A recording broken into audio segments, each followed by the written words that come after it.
प्रतीतम सर्वसात्वताम।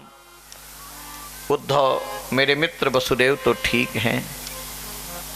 इतना व्यवहार की बात करने के बाद श्री नंद जी पूछने लगे, उद्धव क्या मेरे कृष्ण को कभी हम लोगों की याद आती है? न माता न पिता तस्य न भार्या, है न? क्या कभी उनको मेरी याद आती है? क्या आगमिष्यति दीर्घेण कालेन ब्रजमच्युत, क्या कभी आकर के मुझको दर्शन देंगे? और बाबा नंद कहते जा रहे हैं, रोते जा रहे हैं। इस प्रकार भगवान की चर्चा में नंद बाबा, उद्धव मैं इन जसोदा को कैसे समझाऊं? जसोदा की स्थिति तो ऐसी हो जाती कि कभी कभी तो मेरी जसोदा वहां पहुंच जाती, उसको लगता कि मेरे कृष्ण कहीं उस शयन कक्ष में जगाने के लिए पहुंच जाती, वहां कृष्ण को न देख करके जसोदा पछाड़ खा करके गिर जाती। उद्धव यशोदा जी के नेत्र रोते रोते जल की धार बन गया और उसके नेत्रों से दिखना बंद हो गया। मैं यशोदा को कैसे समझाऊं? इधर भगवान श्याम सुंदर की चर्चा करते करते रात्रि व्यतीत हो गई। सवेरा हुआ, गोपिकाएं जब उठी, बाबा नंद के द्वार पर रथ देख करके आपस में गोपिकाएं, अक्रूरः आगतः सखी, क्या अक्रूर आया है? ब्रजराज के दरवाजे पर ये रथ दिखाई पड़ रहा है, क्या अक्रूर आया है? जो कंस के काम को बनाने वाला है, किस लिए? किम साधिष्यति, हम लोगों से अब क्या काम होगा उससे? किस काम के लिए? हमारे प्राण को लेकर के चला गया। कहीं अक्रूर तो इसलिए नहीं आया कि अपने कंस को पिंड देने के लिए हमारे मांस की जरूरत हो। इस प्रकार गोपिकाएं चर्चा कर रही थीं। तब तक उद्धव जी का दर्शन हुआ। उद्धव जी के दर्शन होने पर गोपिकाएं अपनी पीतांबरी बिछा दी। उद्धव जी बैठ गए और बैठने के बाद चर्चा प्रारंभ हो गई। ध्यान देना, उद्धव जी ज्ञान की गुदड़ी ओढ़ करके आए हैं। उस ज्ञान की गुदड़ी पर प्रेम का रंग चढ़ाना है। गोपिकाओं की जो प्रेम की चर्चा, मेरे भाई, गोपिकाएं आपस में चर्चा करती, सखी लोग प्रेम की बात तो करते हैं, लेकिन प्रेम का निर्वाह बहुत विरले से होता है। सखी, जैसे मेरे प्रियतम श्याम सुंदर प्रेम करके, प्रेम की बातें करके ऐसे हम लोग को छोड़ कर चल दिए। जैसे धनहीन पुरुष को गणिकाएं त्याग देती हैं, जिस पुरुष के पास में धन नहीं है, जैसे वेश्याएं छोड़ देती हैं। अधीत विद्या आचार्य, है ना, जैसे विद्यार्थी विद्या अध्ययन करने के बाद विद्या पढ़ाने वाले गुरु को छोड़ करके चला जाता है, ऐसे कृष्ण हम लोग को छोड़ करके चले गए। जैसे दक्षिणा लेकर के, जजमान से दक्षिणा लेकर के ब्राह्मण जजमान को छोड़ करके चला जाता है, जैसे वृक्ष के फल को खा करके कोई पक्षी चला जाता है, जैसे किसी गृहस्थ के घर में भोजन करके कोई अतिथि उस गृहस्थ के घर को छोड़ करके चला जाता है, जैसे जंगल में आग लगे हुए जंगल को छोड़ करके जंगल के निवास करने वाले पशु चले जाते हैं, इस प्रकार चर्चा करते कर रही थी। ऐसे हमारे प्रियतम श्याम सुंदर हमको छोड़ करके चले गए। वहीं पर श्री राधा जी बैठी थी, तब तक एक बौड़ा मर्राते हुए आया। इसी को भ्रमर गीत कहते हैं। भौरे को पास में आए हुए, चरण के नजदीक आए हुए, है ना, मधुप की तव बंधो माँ स्पर्शांगे सपत्न्या। अरे भौरा, मेरे चरण को मत छुओ, तू भी काला है और तेरा स्वामी भी काला है। हम लोग काले से नफरत करने लगे। तुम भी काले, तुम्हारा स्वामी भी काला, जैसे तुम भी वही तो हो। किसी पुष्प से पराग लेकर के, किसी पुष्प से गंध लेकर के तुम उड़ जाते हो, ऐसे तुम्हारा स्वामी भी है ना। उस कपटी की कपट की चर्चा मैं बहुत जानती हूं। उसके कपट की क्या क्या चर्चा सुनाऊं? उन्होंने क्या क्या कपट नहीं किया है। जीवन भर उन्होंने कपट ही किया। देखो, ये प्रेम भरी हुई इनकी चर्चा है, उपालंब है। जब ये बामन बने तो बामना अवतार में दैत्यराज बलि के पास गए और मांगते समय तो बामन बन करके गए और 3 पग भूमि का संकल्प करा करके ये विशाल विराट स्वरूप धारण कर लिए। लेते समय उस बलि के सामने विशाल हो गए, विराट रूप लिए और उस बलि को ठग लिए। अरे बिचारी वो शूर्पणखा आई, अरे न ब्याह करते, उस शूर्पणखा का इन्होंने नाक कान काट करके कुरूपा बना दिया। बानर राज बाली को इन्होंने छिप करके बाण मारा। इस प्रकार से चर्चा करते करते ऐसी गोपिकाओं ने प्रेम भरी चर्चा की है ना, और उसमें डूब गई। उद्धव जी को लगा कि इनको कितना बोध है, जिनको मैं गांव की ग्वारिन समझ रही हैं, ये जानते कि राम वही हैं, बामन वही हैं, परशुराम वही हैं, इनको परमात्मा का इन्होंने भगवान से प्रेम परमात्मा समझ करके, ईश्वर समझ करके किया है। इस प्रकार उद्धव की ज्ञान गुदड़ी पर प्रेम का डंडा लगा करके गोपिकाओं ने उद्धव की ज्ञान गुदड़ी डंडा लगा लगा करके प्रेम के रंग में रंग दी, है ना। उद्धव जी जो आए थे, इनको उपदेश दे करके जाने के लिए उद्धव जी व्रज में कई महीने तक रह गए, है ना। इसके बाद उद्धव जब आए हैं, उद्धव के ऊपर प्रेम का रंग चढ़ा हुआ देख करके भगवान बड़े प्रसन्न हुए, क्योंकि ठाकुर जी चाहते थे कि उद्धव के ऊपर प्रेम का रंग चढ़ जाए, है ना। और उस उद्धव को ऐसा प्रेमी देख करके, क्योंकि प्रेमी के साथ ही आनंद आता है, भगवान ने प्रेम का रंग उद्धव के ऊपर चढ़ाया।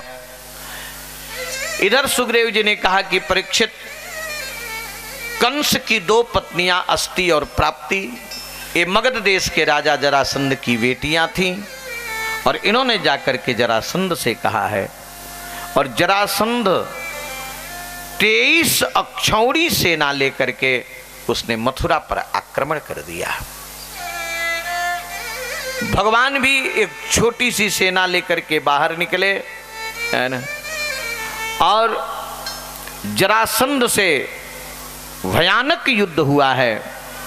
श्री बलराम जी जरासंध को पकड़ करके मारना चाहे, भगवान ने उसको बचा दिया, जानते हैं कि फिर लेकर के आएगा।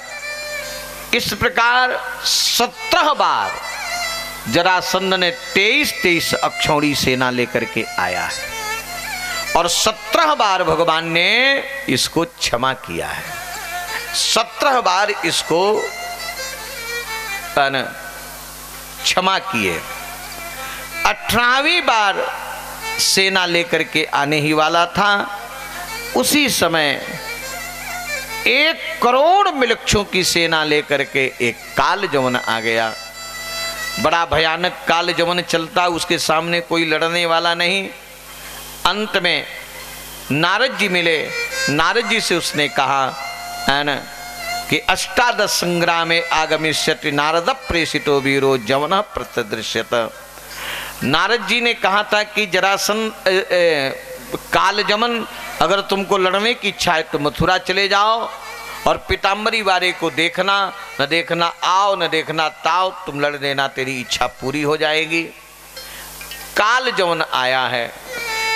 कालजमन को देख करके भगवान भागने का नाटक किए और कालजमन ने भगवान का पीछा किया है और भगवान श्री कृष्ण भागते भागते एक गुफा में प्रवेश कर गए। उस गुफा में इक्ष्वाक वंशी राजा मानधाता के पुत्र मुचकुंद जी महाराज सो रहे थे। मुचकुंद के ऊपर अपनी पीताम्बरी ओढ़ा करके भगवान अंतर्हित हो गए और कालजमन ने सोचा कि हे कृष्ण भाग करके टांग दुपट्टा सो रहा है, तो उस कालजमन ने मुचकुंद के ऊपर अपने लात चरण का प्रहार किया है। उसके चरण के प्रहार से मुचकुंद जी महाराज जगे। अब मुचकुंद जी की दृष्टि पाते ही वो जल करके खाक हो गया, क्योंकि मुचकुंद जी देवताओं को विजयी बनाने के लिए युद्ध करने के लिए गए थे और देवताओं से उन्होंने कहा कि मैं थक गया हूँ, ऐसी गुफा दो कि मैं निश्चिंत होकर के सोऊं। इसी गुफा में सो रहे थे और देवताओं ने इनको कहा था कि जो आपको सोते हुए जगा देगा, जिसके ऊपर दृष्टि पड़ेगी वो जल करके भस्म हो जाएगा।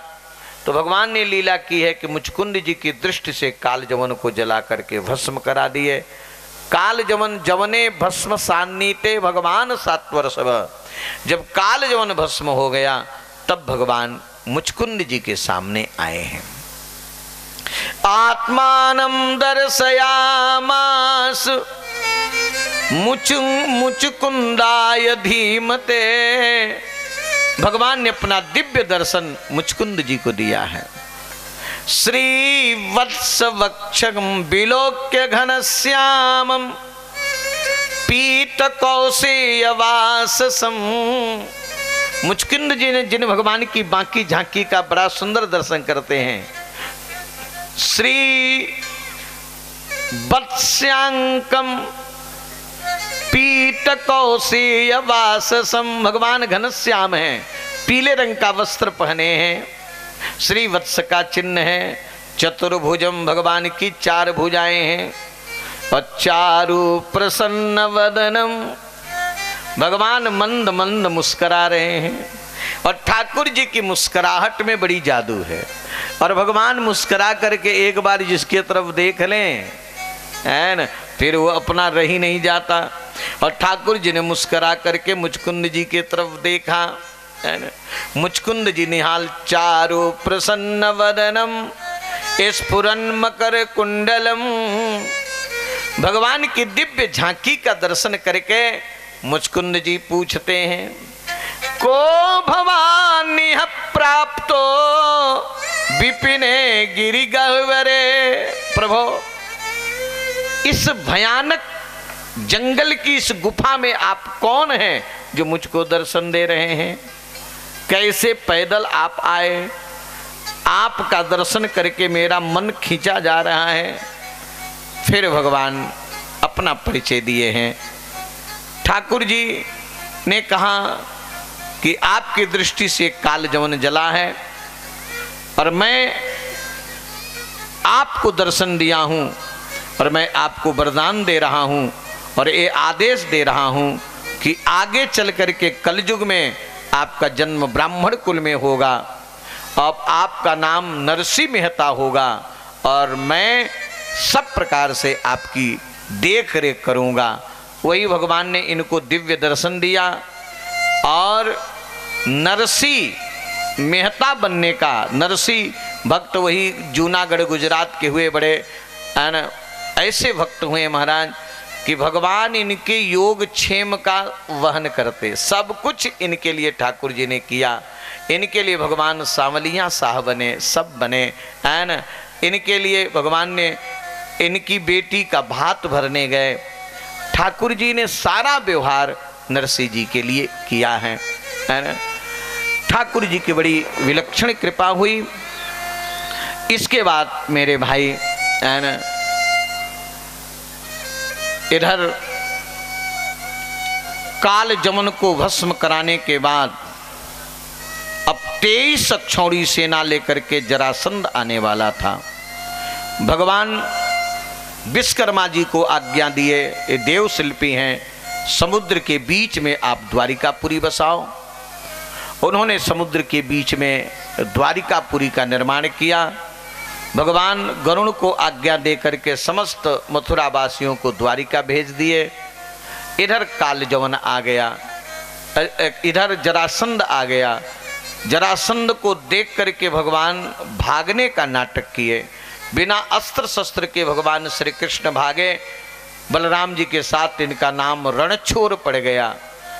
एक पहाड़ के ऊपर चढ़ गए, पर्वत के शिखर के ऊपर चढ़ गए और जरासंध ने चारों तरफ से आग लगा दिया, है ना। 10 योजन तुंग निपटे अतरोध भुई, है ना। 10 योजन ऊंचा जो पर्वत था उससे भगवान कूद करके स्वपुरम पुनरयातौ समुद्र परिखाम नृप, और भगवान उस पर्वत की चोटी से कूद करके और द्वारिका आ गए। इस जरासंध को लगा कि कृष्ण तो जल करके भस्म हो गए। द्वारिका आने पर श्री बलराम जी का विवाह रेवती देवी के साथ हुआ। रेवती ये सतयुग की हैं। रेवती जी के पिताजी ब्रह्मा जी से पूछने के लिए गए थे कि मैं अपनी बेटिया का विवाह किनसे करूं, फला फला दूल्हा मैंने निर्णय किया है। तो ब्रह्मा जी ने कहा यहाँ न जाने कितना समय निकल गया, जिनको जिनको सोचे उनके कई पीढ़ी के लोग समाप्त हो गए। इस समय है ना शेषावतार श्री बलराम जी हैं द्वारिका में, उनके साथ अपनी बेटी का विवाह कर दो। रेवत जी महाराज आकर के रेवती का विवाह बलराम जी के साथ किए। लेकिन बात ये हो गई कि रेवती है सतयुग की और बलराम जी है द्वापर के।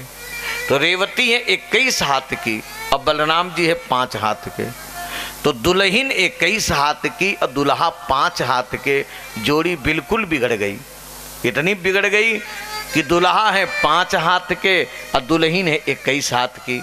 तो बलराम जी का सबसे प्यारा अस्त्र है हल और मूसल। कहे अब विवाह तो हो गया, मैं जोड़ी भी बनाऊंगा। तो हल लगा करके रेवती को खींचते खींचते अपने बराबर बनाए और थोड़ी सी ऊंची रही तो ऊपर से मूसल से ठोक करके एकदम अपने बराबर बना लिए। श्री बलराम और रेवती का विवाह हुआ। अभी भगवान श्री कृष्ण का विवाह नहीं हुआ था। सुखदेव जी ने कहा कि महाराज राजर्षि परीक्षित जी सुनिए, राजा भीष्म को नाम विदर्भाधिपति महान, तस्य पंचा भवन पुत्रा कन्यैका च वराननान। कुंडनपुन के राजा, विदर्भ देश के राजा महाराज भीष्मक। भीष्मक के 5 बेटा थे। सबसे बड़े बेटे का नाम था रुक्मी और बड़ी सुंदर एक उनकी बेटी थी जिसका नाम रुक्मणी। रुक्मणी जी साक्षात लक्ष्मी है ना। रुक्मणी जी जब विवाह के योग्य हुई, महाराज भीष्मक ने निर्णय किया कि मैं अपनी बेटी रुक्मणी का विवाह द्वारिकाधीश भगवान कृष्ण के साथ करूंगा। लेकिन रुक्मी ने विरोध कर दिया। रुक्मी ने कहा कि मैं अपनी बहन का विवाह कृष्ण के साथ नहीं होने दूंगा, मैं अपनी बहन का विवाह चेदी देश के राजा शिशुपाल के साथ करूंगा। उसने शिशुपाल के साथ विवाह का निर्णय कर दिया। रुक्मिणी जी को पता चला कि मैं तो समर्पित हूं भगवान द्वारिकाधीश को और मेरा भाई मेरा विवाह रुक्मी के साथ करना चाहता। रुक्मिणी जी बड़ी दुखी थी। मेरे भाई, रुक्मिणी जी की भाभी ने कहा कि यहां दुखी होने से कोई आवश्यकता नहीं, अपना संदेश तो आप भेजो। तो एक ब्राह्मण से प्रार्थना करके रुक्मिणी जी एवं संपृष्ट ब्राह्मण परिवेष्टित एन ब्राह्मण के हाथ अपना पत्र भेजती हैं। ब्राह्मण पत्र लेकर के द्वारिका पहुंचा है। रुक्मिणी जी ने जो पत्र लिखा है कि श्रुत्वा गुणान भुवन सुंदर शृण्वताम ते निर्विश्य कर्ण विवरई हर तुंगतापम। हे त्रिभुवन सुंदर, अभी दर्शन नहीं, केवल सुनी है भगवान के बारे में, तो संबोधन देती, हे त्रिभुवन सुंदर, मैंने आपकी महिमा, आपके गुणों को सुन करके मेरे कान के रास्ते से आपकी महिमा मेरे अंदर आई है और सुन करके आपके चरणों में मेरा प्रीति हो गई है। हे अच्युत, मैं निर्लज्ज होकर के आपको पत्र लिख रही हूं और मेरे पत्र को आप पढ़ करके कहीं सिंह का भाग सियार ने ले जाए और समय से आप आवे। सियाराम, मैंने मेहंदी लगाई और श्री रुक्मिणी जी भगवान श्री कृष्ण के पास पत्र भेजी हैं। उस पत्र को भगवान श्री कृष्ण पढ़ रहे हैं और पढ़ के निर्णय किए हैं आने का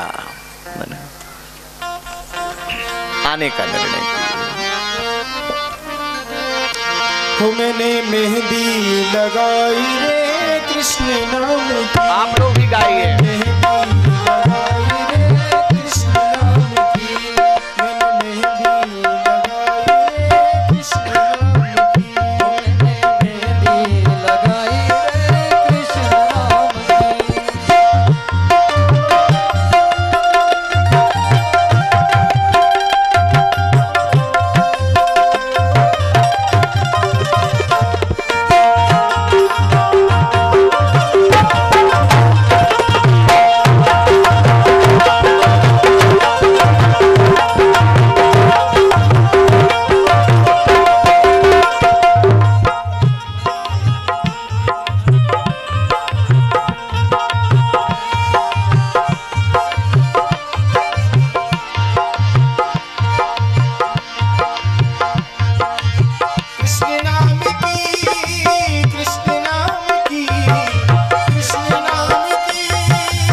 कन्हैया तू कहाँ जा रहा है?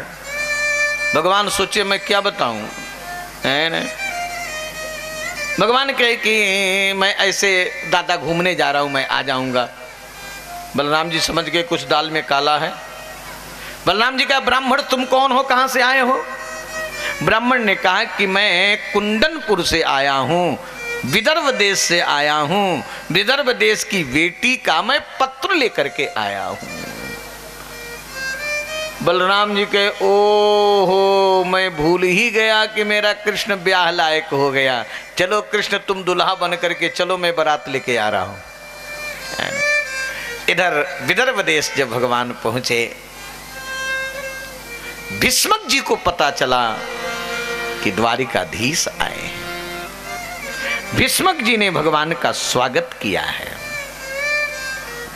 सारे नगर जब भगवान श्री कृष्ण को लोग देखे विदर्भवासी तो सोचने ओहो, ये है हमारे रुक्मिणी लायक दुल्हा, ये हमारे रुक्मिणी जी लायक ये दुल्हा है। इधर शिशुपाल भी दुल्हा बन करके आ गया था, बारात लेकर के आ गया था। रुक्मी ने भेजा कि जाओ सगाई चढ़ाओ, तो वे सेवक उसके चले सगाई चढ़ाने के लिए। और भगवान श्री कृष्ण भीष्मक जी के साथ विदर्भ देश में घूम रहे थे, तो सेवकों ने समझा कि यही दुल्हा होंगे। सगाई चढ़नी थी शिशुपाल को और चढ़ गई गोपाल को। साहब महाराज भगवान को ही सगाई चढ़ाए, पता चला रे तुम लोगों ने गड़बड़ कर दिया। ये क्या कर दिया? दुल्हा तो दुल्हा, राजा तो वहां है, ये दूसरे को सगाई चढ़ा दिया है। चलो कोई बात नहीं, दूसरा चला जाएगा, है ना। अब इसके बाद जरासंध ने कहा कि शिशुपाल, मैंने सुना है कि कृष्ण आए हैं। तो शिशुपाल कहा कि क्या करेंगे, कृष्ण आए हैं। तो जरासंध ने कहा कि अगर कृष्ण आए हैं तो समझ लो तेरे विवाह में खतरा हो सकता है कि दुल्हा बनकर के तुम आए हो और दुल्हन कृष्ण ले जाए। शिशुपाल का ऐसा नहीं हो सकता, गैया चराने वाला क्या करेगा? जरासंध कहा कि गैया चराने वाला मत को, मैं 17 बार हार चुका हूं, जो चाहेगा वही करेगा, सावधान रहना तुम। वह जो इच्छा करेगा उसकी इच्छा के प्रतिकूल कुछ हो नहीं सकता। इधर बड़ी तैयारी हुई, बड़ी तैयारी हुई। तब तक ब्राह्मण ने रुक्मिणी जी को संदेश दे दिया। परंपरागत रुक्मिणी जी गिरिजा जी का पूजन करने के लिए चल रही हैं। बड़ी भीड़ है ना, चारों तरफ सेवक रक्षक खड़े हैं। गायंतश्च स्तुवंत गायका वाद्य वादका। जब चली हैं तो महाराज इधर बाजा बजाने वाले वाद्य बजा रहे थे और श्री रुक्मिणी जी गिरिजा जी की मंदिर में पहुंच करके और गिरिजा जी का पूजन करती। प्रवेश अंबिकांतिकम ताम वही प्रवयसो वाला विदिज्ञा विप्रयोषितः। ब्राह्मण पत्नियों ने रुक्मिणी जी से गिरिजा जी का पूजन कराया है। अब पूजन कराने के बाद गिरिजा जी श्री अंबिका माने पार्वती जी के चरणों में मस्तक झुका करके और जो मांग रही वो सुन लो। ये बड़ा सुंदर है, कभी मांगना चाहिए। रुक्मिणी जी मांग रही हैं, नमस्ते त्वांबिके, हे अंबिके, हे दुर्गा मैया, हे पार्वती जी आपको नमस्कार है। नमस्ते त्वांबिके भिक्षणम स्वसंतान युताम शिवाम। हे अंबिका जी, मैं गणेश जी के साथ, आपके स्वामी के साथ मैं आपको नमस्कार कर रही हूँ। नमस्कार के मांग रही हूँ, क्या मांग रही हूँ कि भूयात पतिर में। अंबिका जी मैं यही मांग रही हूँ, मेरे पति होवें, मुझको पति रूप में मिले। कौन मिले? कहे कि भगवान श्री कृष्ण हमको दुल्हा के रूप में मिले। हमको दूल्हे के रूप में कौन मिले? भगवान श्री कृष्ण मूल्य मिले। भूयात पतिर में भगवान कृष्ण तदनुमोदता। भगवान कृष्ण हमको पति के रूप में मिले, ऐसा आप अनुमोदन करें। इतना कह करके रुक्मिणी जी जब बाहर निकली हैं पूजन करके, ठाकुर जी भी आ गए। तो जब रक्षक खड़े हैं जैसे ध्यान दीजिएगा, इसमें इतने लोग बैठे हैं, एक को मैं देखना चाहूं तो सबको देखना पड़ेगा, नहीं देखना पड़ेगा। जैसे इसमें भीड़ में कोई एक व्यक्ति बैठा हो और उसको हम खोजना चाहें कि वो कहाँ है, तो ऐसे देखना पड़ेगा सबको। तो रुक्मिणी जी अभी भगवान श्री कृष्ण का दर्शन नहीं, केवल सुनी है, लेकिन ये जानती हैं कि मेरे स्वामी लाखों में एक होंगे। तो जब रुक्मिणी जी गिरिजा भवन से बाहर निकल करके अपनी दृष्टि जब दौड़ाई, तो रुक्मिणी जी की सुंदरता और रुक्मिणी जी की दृष्टि की चितवन को देख करके जितने सेवक खड़े हैं, खड़े के ही खड़े रह गए। रुक्मिणी जी की सुंदरता में एकदम डूब गए महाराज, खड़े के खड़े रह गए। सेवक कहते हैं कि ये देवी जी कितनी सुंदर है। एक ने कहा कि देवी जी तो सुंदर हैं, इनकी आंख कितनी सुंदर है। एक ने कहा इनके आभूषण कितने सुंदर हैं। एक ने कहा ये देवी जी की चाल कितनी सुंदर है। तब तक भगवान आ गए। जब भगवान श्याम सुंदर आए तो कहे भैया ये देवी जी तो सुंदर है, ये देवता कितने सुंदर है, ये देवता कितने सुंदर हैं। भगवान श्री कृष्ण को देखने लगे। तब तक रुक्मिणी जी ने दृष्टि डाली, भगवान ने संकेत किया घबराओ ने मैं आ गया। तब तक भगवान का रथ आगे बढ़ा, रुक्मिणी जी हाथ बढ़ाई और भगवान श्री कृष्ण हाथ पकड़े। एक ने कहा भैया ये देवी जी तो सुंदर हैं, ये देवता सुंदर हैं, जब ये हाथ पकड़े थे जोड़ी कितनी सुंदर है। और जोड़ी देखते रह गए। और तब तक भगवान रथ पर बैठा लिए और रथ पर बैठा करके चाबुक लगाए और महाराज वायु वेग से जब रथ दौड़ा तो कहे हम खड़े काहे के लिए हैं। कहे वो देवी जी कहाँ हैं। कहे अरे वो तो ले गया भगदड़ मच गई। तब तक भगवान लेकर के चले। आप तो रुक्मी चला, मेरी बहन को लेकर के चला है। अहत्वा समरे कृष्णम, मैं अब चल करके उससे युद्ध करूंगा, कृष्ण को मैं मारूंगा। अहम अहत्वा समरे कृष्णम प्रत्युच्च रुक्मिणी, अपनी बहन रुक्मिणी को लौटा करके लाऊंगा। अगर ऐसा नहीं किया तो कुंडनम न प्रवेक्षामि, मैं कुंडलपुर में विदर्भ देश प्रवेश न करूंगा। ये प्रतिज्ञा किया है अभागा, है ना, प्रतिज्ञा किया। न कुंडनम प्रवेक्षामि सत्य में तद्ब्रह्मी में, मैं सत्य घोषणा कर रहा हूं कि मैं अपनी बहन रुक्मिणी को लौटा करके लाऊंगा। यहां नहीं ऐसा किया तो विदर्भ देश में प्रवेश नहीं करूंगा। इतना कह करके रथ पर चढ़ा और भगवान श्री कृष्ण की पीछा किया। भगवान मुड़े। अब भगवान मुड़ करके रुक्मी के साथ जितने सेना थे सबको समाप्त किए। रथ एकेन गोविंद तिष्ठ तिष्ठेत, भगवान इसके बाद धनुर्विकृष्य खींच करके ठाकुर जी जब उसको पकड़े, अब पकड़ करके जब मारना चाहे तो रुक्मिणी जी चरणों को पकड़ ली, प्रभु मेरे भाई को मत मारे, मैं अपने भाई की मृत्यु नहीं देख सकती, मेरे भाई का आप वध न करें।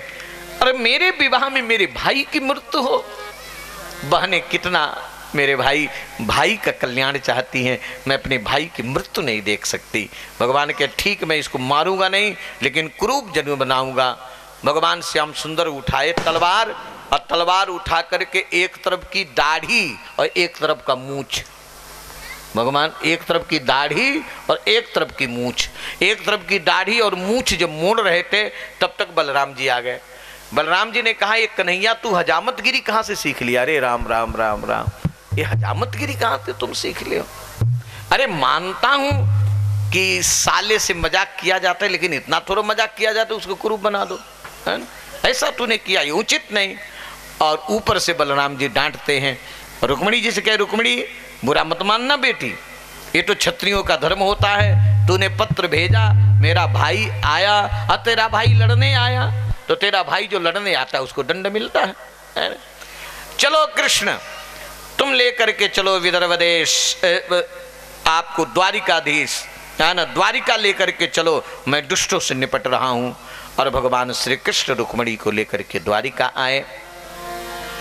वह रुक्मी भोजकट नामक नगर बसा करके बीच में ही रुक गया, लौट करके कुंडनपुर नहीं गया है। इधर आनंद का साम्राज्य छा गया, चारों तरफ आनंद ही आनंद व्याप्त हो गया। चारों वेद ब्राह्मण बन करके आ गए,